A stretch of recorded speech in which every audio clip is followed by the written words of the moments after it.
Hello, welcome in. My name is Alicia and you must be Angela. Yes. All right, nice to meet you, Angela. So before we get started, I just want to share a little bit with you about myself. So as you know, I'm the campus dietitian here at Kennesaw State, and I got my bachelor's in public health and my master's in nutrition and dietetics. So I just decided to pursue this field just because I want to help people better improve and enhance their individual health through good dietary choices. So with all that being said, let's get started. So I had you fill out the nutrition questionnaire before you came in. We recommend students fill this out prior to their appointment, so thank you for doing that. I took time to review it, but if you don't mind, I'd like you to still share a little bit more with me about yourself and what brings you in today. Okay. As you may know, I'm a freshman here. I'm 19 years old and Hispanic. I'm taking a full load of classes and also in a sorority, so I'm usually pretty busy. I came in because my physician recommended that I change my diet. Last time I went in for a general checkup, my blood pressure was elevated. I think my schedule is a reason why I eat unhealthy sometimes. In general, I never really ate healthy upon entering college, but overall, I feel like I'm pretty healthy. Okay, I get that a lot from a lot of students. I understand students are usually busy and have a lot on their plate, so I can definitely understand where you're coming from. So in regards to your blood pressure, I did notice the elevated numbers, and I was going to ask you, do you know what the numbers mean? Honestly, not really. My physician explained to me, but I didn't really understand. Okay, it's okay. It could be a hard concept for people to grasp, but we can discuss it further so you can get a better understanding, and we can talk about how your diet influences blood pressure as well. Okay. So as you know, your blood pressure, it was elevated. So I have this handout here. There are 5 main categories. So you can see there's normal, elevated, sometimes listed as pre-hypertension. That's the same thing. Then you have high blood pressure stage 1 and stage 2, and then hypertensive crisis. So the elevated means above normal and will likely turn into high blood pressure unless you make lifestyle changes, which does include eating healthier. So your physician was right about that. So as far as the numbers, so think back to your early math days when you learned about fractions. So blood pressure can be expressed as a fraction. So the top number here is the systolic, and then the bottom would be the diastolic. So your readings fell into this range, which was 127, and then less than 80, so it was 79. So the systolic number refers to the amount of pressure in your arteries during contraction of your heart muscles, and the diastolic number measures the force against the blood of your artery walls as your heart relaxes. So in summary, just think of systolic as squeezing or pressure and diastolic as relaxing. So to better understand, we can use our hand. So if you lift your hand like squeeze, that's basically what your heart is doing, like it's working, and this is systolic. And then when you release your hands, that's diastolic because like it's no pressure to your hand. So hopefully that makes a little bit more sense.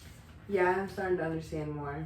Okay, great. So now that we have a better understanding of blood pressure, now we can talk about how your diet influences blood pressure. Okay. So I had you fill out the nutrition questionnaire on the foods that you eat on a daily basis. I see a lot of salty foods, fast foods, and packaged foods. So do you mind telling me a little bit more about typically what you eat on the daily from breakfast to dinner? For breakfast, sometimes I do skip it if I do not have much time before class. But normally I'll either have something quick like cereal or other standard breakfast foods like eggs, bacon, and waffles. I have frozen breakfast foods as well. For lunch, I'll eat Chick-fil-A the most, but sometimes I go to the other food restaurants on campus, and dinner I eat out. Sometimes I prepare my own meals, but not that often. I also resort to frozen dinners if I am out of dinner options. All right, thank you for sharing. I get that a lot from students. I know that Chick-fil-A is popular and everyone loves Chick-fil-A, but the bad news is that the foods at Chick-fil-A, like the fries, is high in sodium, which is salt, as well as some of their meats. Packaged foods is also high in salt, as well as you mentioned that you eat bacon, that has a lot of salt as well. So I just bring this up because your salt intake could be a reason why your blood pressure is high. It has a big effect on blood pressure levels. So I wanted to do an activity. So I want you to pour out how much salt you think the average adult should consume on a day. So you can use this and just pour it into this cup. So you can just take a guess.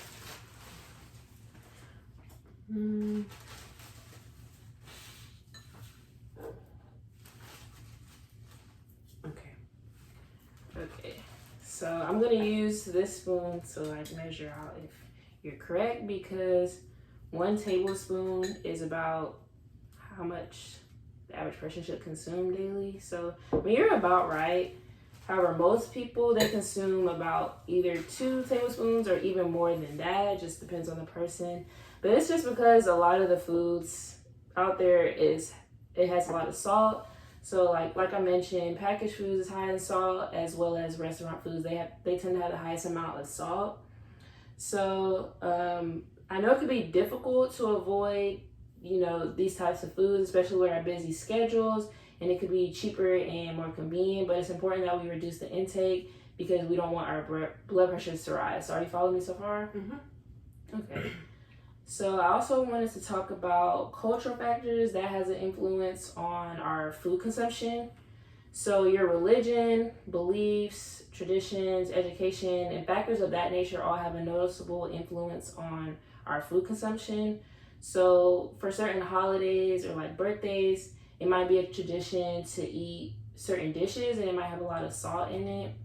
So I just bring this up to bring awareness to the fact that like it could be a tradition or it's not always noticeable that we're eating this salt. So it's not just about like, oh, we just eat bad, but it could just be like a tradition. All that being said, you might be wondering, well, what should I eat? Yes, I was wondering how can I adjust my diet since I am so used to eating the same foods. Okay, so I actually wanted to reference you to the DASH diet, which is a low sodium diet. Here's a handout. It stands for a dietary approach to stop hypertension. And just know here that hypertension is the same thing as blood pressure. So the DASH diet, it emphasizes foods that's low in salt and high in nutrients that help lower or control our blood pressure. Essentially, it'll help you eat more fruits and veggies, and in addition to the other food groups that we already eat, like our meats, dairies, and grains. So if you search this diet at home, it'll guide you and give you a ton of food options. You can use this one. There's much more food items out there that you can eat, but this is just like an example. So in addition, it might be helpful to know about portion sizes. So myplate.org, it has this plate demonstration. Here's my similar demonstration, but basically it just shows you like what food groups you should eat and then also the portion sizes. So when you're preparing your own meals, you can reference this. It won't be like accurate when you're actually preparing your meals, but you can just use this as a reference. And I like this because it goes well with the DASH diet, because the DASH diet, you want to eat more fruits and veggies, and then your grains, of course, and protein, which is your meat. So this is kind of similar, so it'll help you consume the right amounts of foods and the right food groups. Okay, this is helpful. How can I stay consistent with this eating plan? So that's a great question. I wanted to show you a food tracker, or it could be called a food diary. So let me open up and show you. Basically, you just fill this out as if it was a regular journal with the date, and then you just fill out the boxes accordingly. It has a box for breakfast, lunch, and dinner. This will help you to keep track of what you're eating while helping you stay consistent. So you can keep this one. Thank you. No problem. I'll definitely be using this. All right, that's good to hear. So before we close out, I wanted to set a SMART goal with you, if that's okay. Are you aware of SMART goals? Yes, I am. Okay, great. So I always tell my students to make sure that they're realistic, measurable, and can be attained, because eating well takes time, effort, and motivation. So I would suggest starting off with a simple behavior change rather than something that will completely change your whole diet. So you don't want to say something like, I'll eat healthy every day, because that's very broad. So an example, you can say like, I want to incorporate more fruits into my diet like every other day. So that's just an example. So just think of your SMART goal as a stepping stone towards the overall health goal. So to get you thinking, some terms that you can use in your goal is I will limit, I will cut, or I will cut down, I will eat at least. So those are just some examples. So have a section in your food tracker where you can write it down so that you can just remember it and like you'll always see it.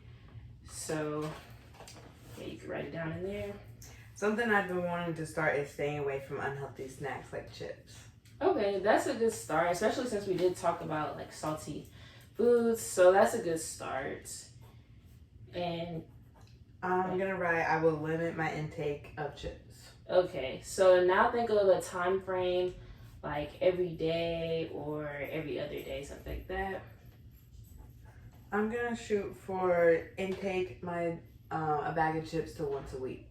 Okay, that sounds good. So I think this is specific, it's measurable, and it can be attained. So this is a good stepping stone towards your overall health goal. So that wraps up our session for today. I know that it could have been a lot of information to take in, but do you have any questions for me? No, I feel more confident about making healthier food choices.